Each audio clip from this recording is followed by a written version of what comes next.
स्वागत है आपका बोलता है हिमाचल पर। आज है 10 अक्टूबर 2022 और हिमाचल प्रदेश की आज की सबसे बड़ी खबरें हम आपके लिए लेकर आए हैं। वीडियो अच्छी लगी वीडियो को लाइक कर दीजिएगा और हमारे चैनल बोलता है हिमाचल को आप सब्सक्राइब करना ना भूलें। हिमाचल प्रदेश में चुनाव होने वाले हैं। हिमाचल प्रदेश में कौन सी पार्टी सरकार बना सकती है वो आप हमें कमेंट बॉक्स में कमेंट करके जरूर बताएगा। पेश है आज की सबसे बड़ी खबरें। मुख्यमंत्री जयराम ठाकुर बोले जल्द लगेगी आचार संहिता, कल सैकड़ों योजनाओं के वर्चुअल उद्घाटन और शिलान्यास करेंगे सीएम। मुख्यमंत्री जयराम ठाकुर ने कहा है कि विधानसभा चुनाव के लिए हिमाचल में जल्द आचार संहिता लगने वाली है। ऐसे में सभी जगह विकास कार्यों के शिलान्यास और शुभारंभ करने के निमंत्रण दिए जा रहे हैं। सभी जगह एक साथ नहीं जा सकते, इसलिए 11 अक्टूबर को पूरे प्रदेश में वर्चुअल माध्यम से सैकड़ों शिलान्यास और उद्घाटन करने का निर्णय लिया है। मंडी जिले के थुनाग में राज्य सर्व अधिकारी एवं कर्मचारी वर्ग के अभिनंदन समारोह में सीएम ने कहा कि मोदी सरकार ही पुरानी पेंशन योजना ओपीएस लागू कर सकती है। उन्होंने कहा कि इस विषय पर गंभीरता से विचार किया जा रहा है। आने वाले समय में यही सरकार ओपीएस लागू करेगी। जेपी नड्डा बोले मैं अच्छा ऑडिटर हूँ, हर चुनाव का होता है रिपोर्ट कार्ड, अपने यहाँ न लगने दे सेंध। भाजपा के राष्ट्रीय अध्यक्ष जगप्रकाश नड्डा ने कहा है कि राजनीति में अगर आगे बढ़ना है तो अपना अकाउंट भी आगे बढ़ाना पड़ता है।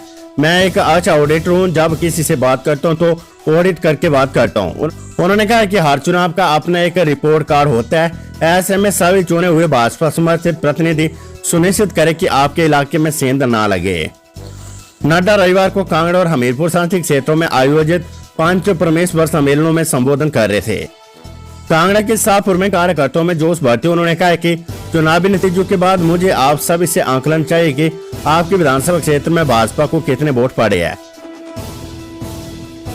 करवा चौथ पर इस बार शुक्र अस्त का प्रभाव, ना विवाहिता ना करे व्रत। करवा चौथ पर इस बार शुक्र अस्त का प्रभाव है। ऐसे में नव विवाहित महिलाएं इस साल व्रत की शुरुआत ना करें। इसके अलावा जो महिलाएं व्रत का उद्यापन करवाना चाह रही है वे भी शुभ नहीं है। हिमाचल में डॉक्टरों के लिए खुशी की खबर, अब 5 नहीं 4 साल में होगी प्रमोशन। हिमाचल प्रदेश स्वास्थ्य विभाग ने सरकारी मेडिकल कॉलेजों में सेवाएं प्रदान करने वाले चिकित्सकों की डेजिग्नेटेड पदोन्नति के लिए 1 वर्ष कम कर दिया है। अब ये 5 की बजाय 4 साल बाद एसोसिएट प्रोफेसर और प्रोफेसर बन सकेंगे। इस संबंध में बीते शुक्रवार को अधिसूचना जारी कर दी गई है। अब सहायक प्रोफेसर से 4 वर्षों के सेवा काल के बाद एसोसिएट प्रोफेसर का पदनाम मिल जाएगा। इसी तरह से एसोसिएट प्रोफेसर के तौर पर 4 वर्ष के कार्यकाल के बाद प्रोफेसर पदनाम मिल जाएगा। हिमाचल में 2467 एसएमसी शिक्षकों को अब अनुबंध के बराबर मिलेगा वेतन, 7800 से 10,000 का अंतर आएगा। सरकारी स्कूलों में स्कूल प्रबंधन समिति एसएमसी के तहत कार्यरत 2467 शिक्षकों को अनुबंध शिक्षकों के बराबर वेतन मिल सकता है। प्रारंभिक शिक्षा विभाग ने तैयारियां शुरू कर दी है। प्रारंभिक शिक्षा विभाग के निदेशक वीरेंद्र शर्मा ने प्रस्ताव तैयार कर स्वीकृति के लिए प्रधान सचिव शिक्षा को भेजा है। सरकार की अनुमति के बाद इसे लागू कर दिया जाएगा। वर्तमान में एसएमसी शिक्षकों और अनुबंध पर नियुक्त अन्य शिक्षकों के वेतन में पदवार 7800 से लेकर 10,822 रुपए का अंतर है। निदेशालय ने प्रस्ताव में स्पष्ट किया कि एसएमसी शिक्षक सभी नियमों को पूरा करते हैं। सरकारी स्कूलों में एसएमसी के माध्यम से पीजीटी, डीपीई, टीजीटी, सीएनबी और जेपी शिक्षक नियुक्त है। 11 अक्टूबर को होने वाली प्रदेश मंत्रिमंडल की बैठक में इस पर निर्णय लिया जा सकता है। बढ़ती महंगाई के बीच प्रदेश के 19,40,000 राशन कार्ड धारकों को मलका 7 रुपए सस्ती मिलेगी। हालांकि दाल चना अब राशन डिपो में 1 से 3 रुपए तक महंगे दाम पर मिलेगी। दालों के नए रेट लागू हो गए और राशन कार्ड धारकों को इन्हीं दाम पर दालें मिलेगी। मलका एपीएल, बीपीएल और आयकर दाताओं को 7 रुपए कम दाम पर मिलेगी। दाल चना पूर्व के दाम से 3 रुपए महंगी आयकर दाताओं को, जबकि अन्य को 1 रुपए महंगी मिलेगी। अभी मूंग दाल की सप्लाई आने और उसके बाद ही नए दाम लागू होंगे। हिमाचल कांग्रेस ने 4 साल से नहीं दिया संपत्ति कर, नगर निगम शिमला ने जारी किया नोटिस, सरकारी दफ्तर भी शामिल। राजधानी शिमला में 3000 से ज्यादा टैक्स डिफॉल्टर है। इस सूची में सरकारी विभागों, निगम और बोर्डों के साथ कांग्रेस पार्टी भी है। अब निगम ने सभी डिफॉल्टरों को नोटिस जारी करना शुरू कर दिया है। 660 को नोटिस जारी कर चुकी है। कांग्रेस पर 11 लाख रुपए से ज्यादा का टैक्स दिया है। कई बार नोटिस देने के बाद अब निगम का कर्मचारी कांग्रेस मुख्यालय राजीव भवन में नोटिस देकर आया है। पार्टी ने 2019 से लेकर 2022 तक संपत्ति कर जमा नहीं करवाया है।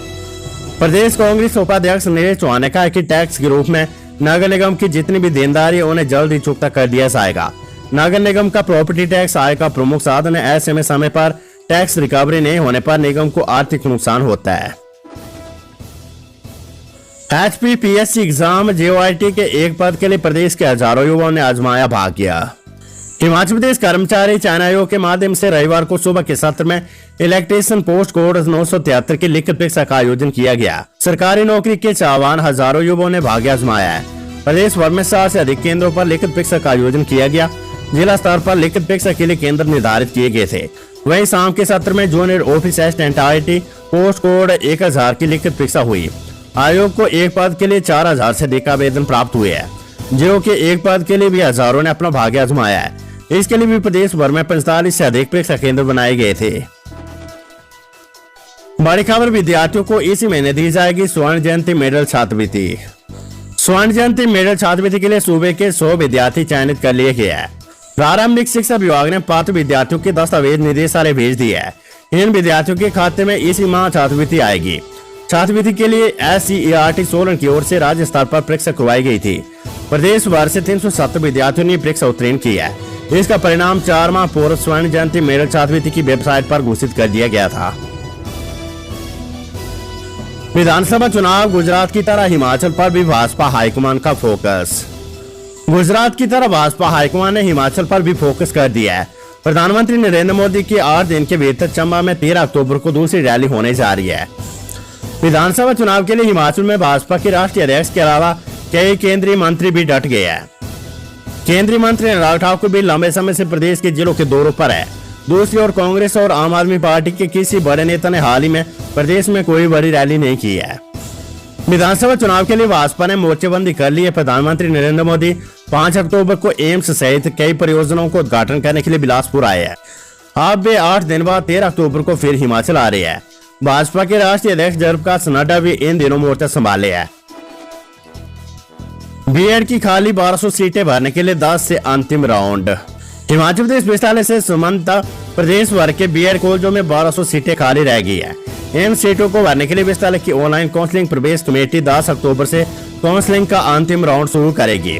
10 और 11 अक्टूबर को बीएड प्रवेश प्रक्रिया में अपील हुए छात्रों को कॉलेज की प्राथमिकता बताने का समय दिया जाएगा। अंतिम राउंड से पूर्व विश्वविद्यालय ने कॉलेजों में खाली रही बीएड की सीटों का ब्यौरा और इन सीटों को भरने के लिए ऑनलाइन आवेदन की प्रक्रिया की विस्तृत जानकारी विश्वविद्यालय के एडमिशन पोर्टल पर उपलब्ध करवाई है। सैनिक कल्याण विभाग पुलिस में भर्ती होगी पूर्व सैनिक इंटरव्यू आज से। सैनिक कल्याण विभाग के तहत पुलिस विभाग में पूर्व सैनिकों के कोटे से पद भरने के लिए पूर्व सैनिक रोजगार सेल हमीरपुर में 10 और 11 अक्टूबर को साक्षात्कार लिए जाएंगे। साक्षात्कार में 31 अक्टूबर 2019 से 31 दिसंबर 2021 तक सेवानिवृत्त हुए पूर्व सैनिक भाग ले सकते हैं। हालांकि पूर्व में विभाग ने सेवानिवृत्ति की काट ऑफ तिथि 31 अक्टूबर 2019 से 31 दिसंबर 2020 निर्धारित की थी। विभाग ने काट ऑफ तिथि को 1 साल और बढ़ा दिया है। अधीनस्थ अदालतों में लंबित मामलों को निपटाने के लिए हाईकोर्ट ने बनाए नियम। हिमाचल प्रदेश हाईकोर्ट ने अधीनस्थ अदालतों में लंबित मामलों को निपटाने के लिए प्रारूप तैयार किया है। इसके तहत निर्धारित मामले निपटाए जाने पर जजों के कार्यों का मूल्यांकन किया जाएगा। जेल एवं सत्र न्यायाधीश के लिए 1 महीने में कम से कम 10 मामले निपटाने के नियम बनाए गए हैं। इसी तरह ट्रायल को निपटाने के लिए 60 दिन का समय तय किया गया है। सिविल जज के लिए 1 दिन में 1 मामला निपटाने का नियम बनाया गया है। हाईकोर्ट ने 15 अक्टूबर तक सभी जजों से इस बाबत सुझाव मांगे हैं। अधीनस्थ न्यायालयों में इस समय कुल 4,74,011 मामले लंबित है। एक जज के लिए औसतन 3,361 मामले निपटाने का जिम्मा है। इन मामलों को शीघ्रता से निपटाने के लिए हाईकोर्ट ने प्रारूप तैयार किया है। जजों के कार्यों का मूल्यांकन अंकों के आधार पर किया जाएगा। चुनाव आचार संहिता से पहले 50 IAS HPS तहसीलदारों के होंगे तबादले। हिमाचल प्रदेश में विधानसभा चुनाव आचार संहिता लगने से पहले 50 IAS HPS और तहसीलदारों के तबादले होंगे। निर्वाचन विभाग ने प्रदेश सरकार को 3 सालों से एक ही स्थान पर डटे ऐसे अफसरों के तबादला करने के आदेश जारी किए हैं। लिहाजा तबादलों के लिए इन अधिकारियों की सूची तैयार की जा रही है। हालांकि कुछ एक विभागों में अधिकारियों के तबादले हो चुके, लेकिन सरकार की ओर से उन IAS HS और HPS और तहसीलदारों की लिस्ट तैयार की जा रही जो लंबे समय से एक ही स्थान पर डटे हैं। हिमाचल चुनाव विभाग ने प्रदेश में 7,801 मतदान केंद्र बनाए हैं। हर विधानसभा क्षेत्र में 2 से 5 आदर्श मतदान केंद्र बनाए जाएंगे। प्रदेश के कर्मचारियों को नवंबर माह की सैलरी के साथ मिलेगा एरियर। राज्य के उन कर्मचारियों को एरियर का भुगतान चुनाव आचार संहिता के बीच अक्टूबर माह के वेतन के साथ नवंबर में होगा। कई विभागों के कर्मचारियों को अब तक एरियर की धनराशि मिलने का इंतजार है। दरअसल एरियर की कैलकुलेशन के लिए कोषागार विभाग ने एक सॉफ्टवेयर विभाग को दिया था, जिसमें अंतिम रात के रूप में दी गई धनराशि की एडजस्टमेंट के बाद एरियर कैलकुलेट करने की व्यवस्था की गई थी। लेकिन इस सॉफ्टवेयर में खराबी के कारण कई विभागों में बिल गलत बन गए। दूसरी वजह कोषागार विभाग ने ये बताया कि सैलरी की फिक्सेशन में भी कई विभागों से गलतियां हुई और इस कारण बिल वापस आ गई है। ज्यादातर गलतियां 2.25 गुना का विकल्प चुनने वाले कर्मचारियों के लिए हुई है। इस सब के बावजूद एरियर का भुगतान महीने के बीच में नहीं किया जा सकता है। कोषागार विभाग का कहना है कि वित्त विभाग में एरियर को लेकर जो आदेश दिया है उसमें सैलरी के साथ ही एरियर देने की बात कही गई है। दूसरी दिक्कत इसमें यह कि यदि वेतन के साथ एरियर नहीं दिया जाता तो इसका रिकॉर्ड क्रिएट नहीं होगा। खासकर पेंशनरों के मामले में तो पेंशन के साथ ही एरियर दिया जाना है। पहली किस्त में राज्य सरकार ने ग्रुप ए से ग्रुप सी तक के कर्मचारियों को 50,000 और ग्रुप डी के कर्मचारियों को अधिकतम 60,000 रूपए एरियर देने की परमिशन दी है। मिड डे मील के लिए बड़ा बजट, 5 लाख स्कूली बच्चों को पीएम पोषण योजना का फायदा। प्रदेश के 5 लाख बच्चों को स्कूलों में अब मिड डे मील के लिए ज्यादा पैसा मिलेगा, यानी अब बजट की कमी आड़े नहीं आएगी। केंद्र सरकार ने प्रधानमंत्री पोषण योजना के तहत सरकारी स्कूलों में बच्चों को दिए जाने वाले दोपहर के भोजन पर आने वाले कुकिंग कॉस्ट में बढ़ोतरी की है। इसके तहत बाल वाटिका यानी प्री प्राइमरी और प्री कक्षों में प्रति छात्र 5 रुपए 45 पैसे प्रतिदिन मिलेगा। इसमें केंद्र का शेयर 4 रुपए 91 पैसे और राज्य का शेयर 54 पैसे होगा। इसी तरह अपर प्राइमरी में 8 रुपए 17 पैसे प्रतिदिन मिलेंगे। इसके तहत केंद्र का शेयर 7 रुपए 35 पैसे और राज्य का शेयर 82 पैसे प्रतिदिन होगा। केंद्र सरकार की इस मिड डे मील योजना के तहत कुल बजट में 90% केंद्र सरकार और 10% बजट का हिस्सा प्रदेश सरकार का होता है। केंद्रीय शिक्षा मंत्रालय की ओर से राज्य के प्रधान सचिव शिक्षा दिवेश कुमार को इस संबंध में पत्र जारी किया गया है। अनुराग ठाकुर बोले, जब भी लगे आचार संहिता भाजपा विधानसभा चुनावों के लिए तैयार। केंद्रीय मंत्री अनुराग ठाकुर ने कहा है कि प्रदेश में आदर्श चुनाव आचार संहिता जब भी लगे भाजपा विधानसभा चुनावों के लिए पूरी तरह से तैयार है। चुनाव आयोग जब तय करेगा तब आचार संहिता लागू होगी। रविवार को भोटा में अनुराग ठाकुर ने कांग्रेस के विधानसभा चुनावों को लेकर देरी के आरोपों पर कहा कि प्रदेश में भाजपा सरकार रिपीट करेगी। उन्होंने निषेध दिए कि कांग्रेस अभी अपना कुनबा संभाले, क्योंकि 4 में से 2 कार्यकारी प्रदेश अध्यक्ष कांग्रेस छोड़कर भाजपा में आ गए हैं। गोवा में 10 में से 8 कांग्रेस विधायक पार्टी छोड़ चुके हैं। राजस्थान में फूट जग जाहिर है। हिमाचल में भी कांग्रेस बिखरी पड़ी है। देश में अब कांग्रेस कहीं दिखती नहीं है। भाजपा प्रदेश अध्यक्ष सुरेश कश्यप बोले, सर्वे के आधार पर ही जीतने वाले प्रत्याशियों को मिलेंगे टिकट। हिमाचल में भी इस बार अन्य राज्यों की तर्ज पर रिवाज बदलेगा।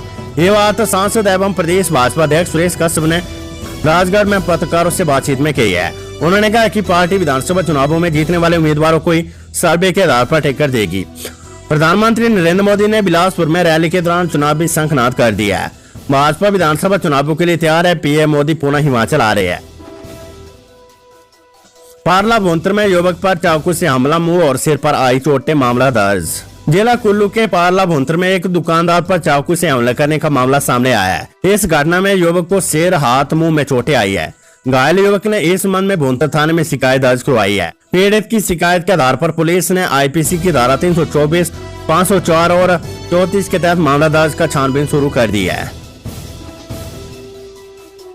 कुल्लू के साड़ावाई में नाबालिग से दुष्कर्म, मां के दूसरे पति ने बनाया हफ्स का शिकार, मामला दर्ज।